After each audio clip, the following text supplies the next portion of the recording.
Good morning, evening, afternoon, wherever you are, whatever time it is that you're watching us on this. This is the third episode of Standard Bank Talks with Funeka Montjane. Of course, she's here with me. And this time around, I thought we'd do a different conversation, right? About women in finance. And I'd sit back and listen more than anything else. But I have three amazing people with us, two amazing guests with us. Sorry, Funeka, I've already introduced you. I have Gugu Mfuphi, conversation strategist, an award-winning journalist. Nzinga and Qunta, thank you so much for joining us, well-known broadcaster. And the reason why we invited you here to Standard Bank offices, and thanks for coming, is just to talk about women and finance, and also for me to learn. I'm representing the minority in South Africa and the continent. And I guess the first salvo, you always talk about it, Funeka. We've traveled a lot with you, and you always put women, I guess, and their financial freedom, and what you're about, right? Just give us your take when it comes to financing and just women as an opening salvo. Yeah, no, thank you very much. And ladies, it's wonderful to be able to have this conversation. This conversation means a lot to me. And some part of it is personal, but some part of it is communal. I think throughout the planet, women have fought a lot for their own personal freedoms, but those freedoms are not safe. And I think lately we have experienced more reversals than gains. If you're a woman who lives in the United States and you're poor and you need a particular type of healthcare, you cannot access it. But if you have money, you can take a bus or you can take a train and access it. So I do think that sometimes we as women tend to shy away from the conversation of money, but money is equals to freedom. And it gives you an ability to actually make choices. So I feel quite strongly about women creating wealth. Globally, we have a third of wealth of the world. But although we represent over 50% of the population, that gap is not a gap of effort. It's actually represent all the free work that we do. And that's not okay. Gugu, I'll go with you. Firstly, it's a bit odd being on the other side, I must say, responding to questions. So, but thank you. I'm excited for this conversation, and I guess to echo much of the sentiment that you've shared, Funeka, you really highlight an important point that money really does give you options. That's something that I'm a firm believer in, is that it opens up a lot more choice. It gives you a lot more diversity in terms of what it is that you can tap into, and is really quite an important tool in terms of that. In South Africa, though, I think it's so interesting when we think about women and financial freedom, because we can look at ourselves here, and in as much as we might be working for significant institutions and exercise a level of financial freedom, we also need to admit that the face of unemployment in a country like South Africa is exactly like ours. It's black and it's female. And that almost brings about like this contradictory view, and I think effort that we constantly try to engage in, especially in my work in the media, as to how do we continue to highlight the successes and the growth that we've seen in women having a lot more access to financial opportunities, to be economically active. But at the same time, there's so many more of us who are still lagging and left behind, even though in our own initial ways we actually are economically active, unfortunately not adequately remunerated for that work, or just denied access to several opportunities. So some gains, some progress, but still a lot of work that needs to be done. Yeah, I'd say in a South African context, definitely the fact that black women are the least empowered in our country is a massive problem. And I think wherever you are on the I don't know if we still use the middle, lower income LSM models, but wherever you are as a black woman, you are disadvantaged, and that's backed by Stats SA, saying that black women are economically vulnerable. And it's a good conversation to have. I think we've got such a long way to go, because it's not just about finding opportunities, it's about also historical factors that make sure that certain patterns persist. But yeah, there are also opportunities in South Africa for black women, and yeah, I think it's a difficult but long path ahead. As a male in this conversation, there's all like GDP conversations to me have always been like a masculine conversation. And I don't know, I'll explain that. It's when the economists I speak to and so on, it's very cold, calculating, and no one kind of brings in the woman aspect, especially when it comes to the South African equation, when it comes to almost the measurement of how the economy is going. Yes. So if you made the problem making the women actually, like the women in South Africa, and getting to their issues, whether it's employment-wise and solving for their issues, then I think you're almost solving for the country economically, and you're growing. If you're focusing all our energies on just what do South African women, or in the sense African women want, that actually is almost the economic sum for economics to focus on.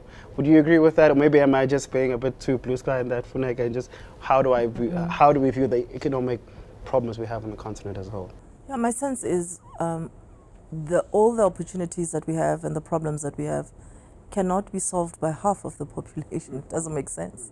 So the inclusion of women for me is about growing our economies and growing our countries. So it's not the issues around inclusions, while they do have a moral stance, but they are hardcore economic facts. So you can't exclude half of your resources if you are trying to actually solve problems or unlock particular opportunities. So for me, that's what it's really about. And it's not one or the other, in a way. I think, throughout the continent, wherever we go, after a while, whenever we talk about women inclusion, there's always about what about guys? And I'm always referring people to this very hard to listen to 2-hour podcast in New York Times that was done last year. It's called Boys and Men Are Not Okay, which just goes to show that there's definitely regression in there. And therefore, we must grow together. It's not one versus another. We must use our full capacities to be able to grow. Coming back to Gugu, about there's a difference. I think you wrote a piece this week, Funeka wrote a piece in the Financial Mail about women and just how they relate to money investments. It's called the investment gap, the term, and how women view investments. Have you ever come across that and how women view money and investments versus men? Is that something you've looked at? And why the difference? And why is there a difference? Yeah, I think that's so intriguing and probably, of course, is naturally supported by a lot of stats, data, and some important figures. But you do see it, Ron, especially, I guess, in conversations where I get the opportunity to interview a lot of investment professionals. So not only from a career point of view, when you're looking at portfolio managers who are taking care of huge sums of money, capital investment, there is still a skew to a large majority of those professionals being men, even though a large number of women are incredibly talented within that sphere and space and continue to grow. Aside from that, when it comes back to the lifestyle conversation, much like Funeka has described, again, we live in a very patriarchal society globally. So often at times it's deemed that a woman will, meet a husband, a partner, a peer, or even their father, who will lead the investment decisions and conversations. But more than that, what I found is that as women have money, Ron. Women are sharp with money. Women know what to do with money. But it appears as though our behavior is more cash flow focused versus the balance sheet. And what I mean by that is that we prioritize taking care of the household, the kids, the socks, the shoes. We're happy to go and brunch and have wonderful Saturday mornings. But when we start thinking about, hold on, how do I allocate capital in such a manner that there's capital appreciation, that there'll be ongoing dividends and great annuity income in future, we tend to be a lot more hesitant because we're scared of risk. And typically, I think that's because we're aware that you will prioritize capital preservation to take care of the cash flow concerns versus sometimes, like our male counterparts, going all in, throwing caution to the wind, being bullish and adventurous, and then deciding, hold on, I could actually win big here, but it requires a lot of risk. And I think for women, there's always that calculation that, is it worth it if it comes at this cost? And I've seen that in a lot of our behaviors. Even the conversations we have, typically for women, it's what are you invested in? Oh, an exchange traded fund. Yeah. Oh, a balanced portfolio. And it's my pension. We don't even have that conversation. And maybe, you see, exactly. Yeah, like, what's your investment portfolio? We don't. Data points and a story. Data points, when we look at Standard Bank data, tells us 3 things. Women are really good in credit. So the credit experience of women is significantly better than men.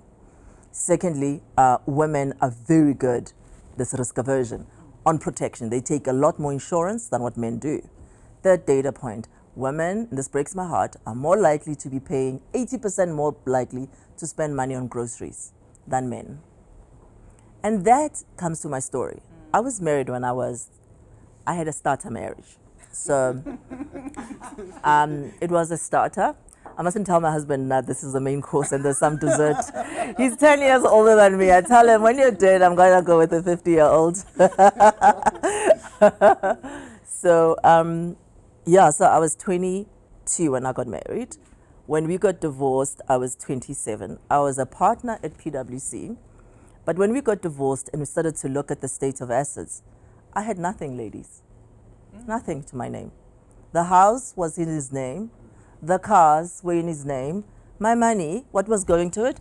To look after the house. groceries, levies, etc. Do you know how embarrassing it was? I had no credit history, and I needed to buy a car, I needed to buy a house. So I had, Standard Bank came through for me, which is why I ended up really here as well. So I went back to my bank and said, listen, here's my partner admission letter, here's my new salary. I know that this doesn't really look good, but take a chance on me. And that's how I was able to get a car loan, and 6 months later, a home loan, and started to build a credit history. I was a partner in an audit firm with no financial footprint, and actually negative financial footprint, and basically no assets. No assets. And I see this happen over and over again. So I'm not even talking about investments, no assets. And so since then, one of the advice that I got from one of my friends' mom when I was getting divorced, she says to me, so where's your runaway fund? Oh. And I said, what do you mean? She's like, your mom didn't tell you when you get married that you need a runaway fund. That's yours in your bank account that your husband doesn't know about. And it's your money, so that, you've got options and things to do. So I have a runaway fund now. You do? When I initially thought about it, was in the context of, the solution of marriage happens. But then, a couple of years ago, maybe 2 years ago, one of the young women that had been in one of the sessions that I've been in when I was talking about runaway fund, she told me that when she went back home, she went and told her husband, and they laughed about it, and they agreed that whatever savings they have, they'll have it in her name. And he passed away very suddenly, and very tragically because of COVID. And she says that money is what actually kept them going while the state was being wrapped up. So sometimes the dissolution of marriage is not just divorce, it's also death. And I'd also think that we don't plan properly of what happens, because estates don't just get wrapped up immediately. There's always often cash flow deficits that happen. And there's also in-laws who are gonna come and say, this is my child's house, this is my brother's house. And so if you don't plan appropriately for those things, it becomes a big deal. And ownership is important, as you know, Councillor. No. Not council, almost council. Give me another 7 months. What do they say? It's 4/5 of the law. Whoever's got the name, if it's in your name, a person has to fight you as opposed to the other way around. So I do think that the hanging on to the gains that we have, particularly in the light of everything that's coming at us, we need resources to fight. And those resources, yes, are networks, they're friends, they are communities, but they're also money. Definitely. I do think there's an important point that we should mention, though, especially when it comes to starter marriages. Been there, done that. Hey. But of course, exactly, cheers. Is the fact that typically there's a lot of shame that comes with it, Ron, as well, because you're thinking, as you say, you're a partner at a law firm, you're thriving and growing in your career, you have access and exposure to all this knowledge and information, and sometimes when you have to sit opposite your wealth planner or financial manager planner and admit to the fact that, look, I really just thought that the best case scenario would work out, so I didn't think that far ahead, or this is the kind of marital contract that I chose. Yes, fair enough, there's a sense of naivety to it, but I also think a lot more women need to be comfortable in having these conversations, because there is a lot of shame.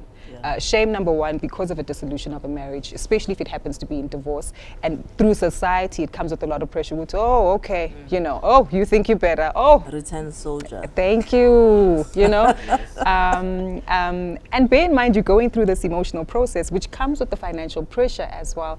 It's a lot, and I think we often don't find a lot of safe spaces for women to have these conversations, never mind about the money, but the money and the emotions, and then the process, it can be quite a burdensome.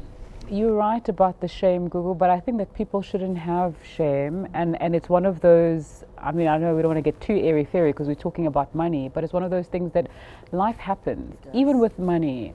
I was talking to a friend yesterday about someone who's in a difficult position and they've got so much embarrassment, and maybe it's because I've also experienced that even when life gets hard, it always gets better.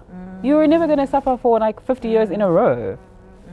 If you, even with your money, even when it's difficult, you go to people who know more than you. So my background is not commerce. What I've studied is not commerce, it's English literature and it's law. So I know, even though I had a TV moment where I was working on television for 7 years, talking to economists every day, and on radio, doing a drive time show, speaking to economists, I'm not the person to go and make decisions about what I do with my money, because it's not what I studied. And just because someone says, hey, this thing is a great thing to invest in, this is what's going to make your money grow, I know my limits. My limits are, let me go speak to this person and this person whose work it is to figure out what I can do with my money. So that thing of, just if you don't know what's going on, it's okay. And most people don't actually know what's going on. And try and use the simplest and easiest things to deal with that. I don't think, and there is a lot of shame when you talk about money, especially in Johannesburg, you know, everyone needs to be super fancy, you need to have this and that. And I think that's at the base of it. Get rid of shame. What do you need to do? What's your circumstances? Where do you want to go? Who's going to help you do it? Simple. This is a good point. I'm a qualified chartered accountant. I would never manage my money, because money management is a very special. I'm not an investment specialist, so I have a wealth manager. I've got a relationship manager and a wealth manager, and the two of them work together. And they also need to pull in other specialists, a tax specialist and a estate planning specialist. It takes a lot to actually do that. So one of the maybe most important questions that we need to ask ourselves, particularly us ladies, is whether, make sure that all of us have wealth managers. You know, and your bank should be able to give that. And if it doesn't, if your bank doesn't give you that, you must come to Standard Bank, because that's what we do. Because that's what we do. If you ask us what we do, Ron, our job is to give our clients confidence that they can create wealth, that they can grow wealth, and they can pass it to the next generation safely. Because you know, they say that whatever wealth is created this generation is gone by the third. Yes. So if you don't prepare your children properly, they're going to chow all that money. But the preparation of the children for the wealth that they're going to get has to start as early as possible, and that's what we also help families do. So I think the friend, maybe the question we must all ask ourselves very politely, who's your wealth manager? You know, and if your friend, don't let friends not have wealth managers. I love that. A friend of mine was talking about this person who had gotten her money right. And I was like, I would like that. Yeah. And there was the sense of, it's also embarrassing if you are, what do you do? Oh, I work as a business news anchor. Oh, fantastic. So you must know what's going on. And what was going on in terms of what I'm telling people, the very smart questions that I'm asking people on television, on radio, and on the stage is not translating to what's in your life. And my friend said to me, I've got this guy. Woo, I've given that person's number out so much. Wow. He sorted me out. And it's also, one of the first things he also said to me was, don't be embarrassed. You need to tell me everything. Yeah. So we had an excruciating 1 hour, 45-minute call where we went through bank records. We went through what's happening here. And it was very scary, but it's one of those things where if my friend hadn't told me about this person, I wouldn't have been in a situation where I've now, you know, I don't want to say I figured it out because I don't think I have, but I've got someone guiding me and someone assisting me in ways that I would have never thought about. And that's an important point, because fundamentally, as you've mentioned, we tend to forget that creating wealth and preserving it and then passing it on is bespoke. Because everyone's life circumstances are very unique, and as you've mentioned, there's ebbs and flows, there are changes that might happen. And I've often found that there's always this perception that because, again, the comparison with the Joneses that typically comes up when you're at a particular age group or in a particular profession, then you're expected to live a particular lifestyle, but the dynamics are different. So I'm still the cool aunt in my family. So I've got many children, but I choose when I want to spend money on them and spend time with them. So that actually plays a significant influence in what I do with my money and how I actually spend it. So I think that we often take for granted that, you know, the bespoke approach is really important to actually recognize this is where I am, this is what I want, this is the goal, and this is how I get there. And this is typically, again, another part of the conversation that maybe we as women also don't have as openly as we should, to actually say, well, you know, if your circumstances are different, then try a different approach. You know, the coolest advice I've ever received about money, and I was so glad, it was when I joined Standard Bank. I worked with for a gentleman by the name of Peter Schlebusch, who then was my line manager, and he's now a senior banker. He's still here, but he's my sponsor and my big brother, and just that person who opens doors for you. But he also gave me money advice. And he said 3 things to me. He says, number 1, compound interest, which is interest on interest, is the 8th wonder of the world. Be on the right side of it. Don't pay interest on interest. Receive interest on interest. So pay off your debt as soon as possible, because there are very few things that are going to give you a better return than debt on debt. So that was the first one. It says once you've paid off your debt, don't spend your money like crazy. Choose only 3 things that you are going to spend money on, not more than that. Just 3. Funeka, shoes, nails, hair, but the list. Holidays. There's more. And then the third thing is that he told me is that experiences are going to count more than what you believe. So make sure that out of those 3 things, one of them is experiences. And that's how I got to traveling. So we've got this 1996 group. All of us met basically first year university. So once a year, we all siyakokolana, and then we go away somewhere great. But this is the 1 week without children, 1 week where we all just, connect and refresh and be better parents, better professionals, etc. But, I think, we all say, one day, when in our picture, ufuneka wahamba waya elekomo. But we get have all those types of experiences together. So I think being deliberate. So I'm telling that example, just being deliberate. So I've had a couple of things. Now I have to check myself that, do I still have 3? And when I don't have 3, when it's more than 3, I know I have to drop one, and what are the parameters? It's like, Gugu was lightheartedly saying, nails, hair, but is it the 3 things that you're going to spend big money on? Is it the, what is it? Discretionary spend. Yeah. So, because because nails are not discretionary. No. Because if I'm going to scratch my nails, my clothes, that's going to cost more money. Funeka. But Funeka raised such an important point that I think often gets discounted, right? The culture and concept of group savings. Whether it's at a stock file level, just to make sure that you have the groceries to get by, or whether you're actually planning an international getaway, exactly, with your friends, where you're going to fully allow yourself to immerse yourself in the experience. And I think even now when we hear about concepts of side hustles and the likes, truth is it's not new. I think back to growing up a time where my mother used to sell perfumes at some point. There were vegetables, there was vintage clothing and so many other things. And you realize she had a full-time job at the time, working for the local municipality, but still tapped into all these opportunities that were available. And that concept of group savings or stock files and leveraging on the compound interest over time, and of course group savings, ultimately does shift how women are able to tap into the opportunities that money can bring about. So I do think perhaps for the moment we're still playing at it at a very small scale in terms of consumption and again speaking to cash flow, but there are also some successful group savings that are typically invested in property, some in the stock market. So I think it's been a beautiful evolution in terms of making sure that we are able to create wealth or just make sure that we have additional income within the proximity of people that we trust and in the opportunities that we choose to prioritize. Wasn't it interesting when you first heard about crowdfunding and you're like, but right? We've been doing this. Working on the plan B. The roles, right? So I'm a man. My lessons are as a man, you have to own the property, like it's yours, and then the infrastructure has to. The big infrastructure pieces of this relationship must be kind of like in your name. That's my father's long past, but it's something that is really being ingrained in me. And then you get married, and it's open-minded as well. We all think we're feminists. I think I'm a feminist, but to whatever degree someone can judge.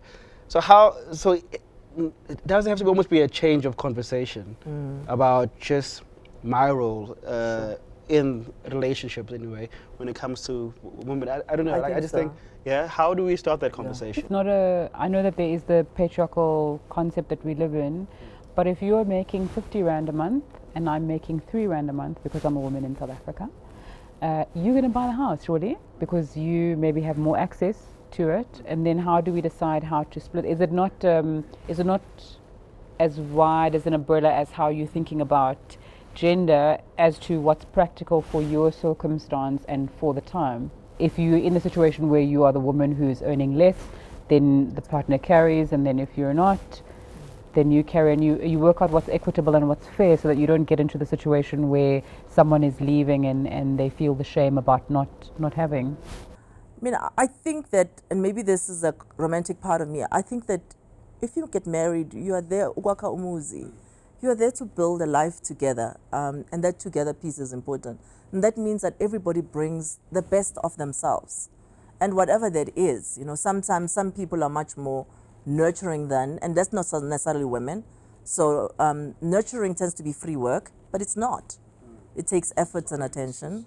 Marriage is the ultimate act of daring and disruption and rebellion, because this is something, you're going to build a union between the two of you that has nothing to do with anybody, without the state, without the church. It's just the two of you, and therefore, if you're going to take such an irrational thing and do it, I think you must do it fully 100%.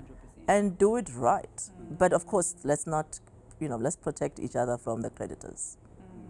Londiwe yesterday, where I work with, and I think you guys know Londiwe, amazing human being, gave me this thing about women, that women, and I think you started with that, women kind of sacrifice themselves for kids, for everyone else, for the brothers, for paying their school fees, whereas I guess guys kind of don't do the same.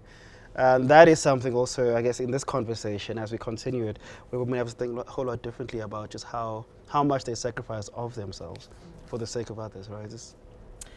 And it's a very important point you raise, and I think it comes naturally because we are nurturers to a large extent in terms of how, I guess, just the biological disposition between men and women typically is, and what we find. And I think that comes naturally. I mean, I refer to myself as the cool aunt, but I'm also the deputy mom, is what I call myself. And it just seems like a natural progression that my children, my siblings who have children, people exactly are mine, and I do need to care for them and nurture them, and that does translate into how I actually do spend my money and allocate money for them. I actually open up investment accounts in their names, and that's because of what I'm exposed to, and of course the relationship with the wealth manager, and you start realizing that if you look at, I guess, society in whether it's someone who has a early childhood development center in the township, or whether it's captains of industry who are leading, blue chip companies listed on the JSE, there's always this nuance of a woman playing a bigger role in her society than just serving her household.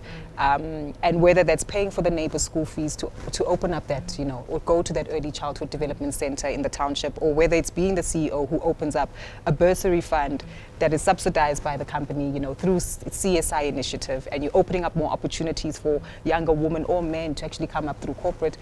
I think that also speaks to the importance of just being a human and humanitarian efforts, I guess. And it's a beautiful way in which money goes beyond just the definition of the assets and security it can provide for you, but again, the opportunity and the choices and unlocking potential in people actually and society. And I think that's even why we also see a lot of investment houses who are specifically focused and skewed with a gender lens, yes, especially in the private equity space. You see a lot of growth there, and the multiplier effect that actually comes about from the results of those companies. So I think it's a beautiful thing. I think it's not we don't always use it or view it as a superpower, but I think for the betterment of humanity and just caring for people in general, it's a wonderful way that women actually do leverage capital. Yes, I think that instinct to nurture should also be applied to ourselves. We should nurture ourselves as well, You should spend money on yourself as well. Like that thing of put on your oxygen mask first before you help other people. Because I think that sometimes we are last on our own lists, and we don't have like a group of people. We don't have enough of a community where there's really mutual caring, So those of you who are interested in joining the Princess Club, which often entails saying no a lot. No, I can't do this. No, I can't help you. No, I can't attend this. No to even your own children. I am tired. Women struggle with that though, Funeka. It's... I think someone sent an email about, and they use the example of a woman buying technical gadgets for their kid and not taking care of their own stuff. I was like, that's very relatable. And I don't think I'm a deeply nurturing person. I think only when I became a parent, I was like, okay, there's someone outside of myself that it's the first time that I've kind of tapped into that. But it's so strange how you will be like, okay, I have this amount to do this with, and it will go to making sure my child is okay, making sure my family is okay. And you saying it's a superpower, I think it is also a superpower. In a personal capacity, it's tricky, but it's also that's what you need to get done as a parent. All of us have finite resources. If all these resources are going to these other pockets and there's nothing left for you, this thing becomes unsustainable. Yes. I mean, I don't know, there is a part of me, they gave us too much, ne? And you ended up in this situation where you're like, yeah, I am like a little bit of resentment, you know, that I do also see that parents also can have. You must enjoy your children. Yeah. There's one thing where I go, there's something that I want to spend money on. It's not a practical thing, it's not a rational thing. It probably goes against everything we've been speaking about today. And I do that occasionally. Yeah. And it feels nice also. Very nice. But I think what you're mentioning is an important point and probably ties back to the theme of, you know, having a wealth manager, speaking to someone who can help you and guide you. You won't know unless you actually have clarity on what's coming in, where it's coming from, where you can allocate it, and how much of that can go to others versus yourself. So I do think sometimes we'd like to put our heads in the sand when it comes to having a full view of where our money's going. And it's hard in our families, eh? Oh yeah. Because like at the beginning of my career, I used to say, "Angnayo imali," I don't have money. Now I do, ne? Angfuni. I don't want to. You're like, you know, like I don't angfuni manje. And also your children. You know, I remember how our parents used to tell us, "Angna mali, I don't have money." Yes. But we couldn't do that. But I think that an ability just to say no and being selective about how you spend money is the biggest flex. And just the no is important. No to other people and the no to some of your own instincts as well. Gugu Nzinga, thank you so much for joining us. Funeka, always with you. But thanks for joining us on Standard Bank Talks, and hopefully you'll join us again pretty soon. Thank you. Thank you.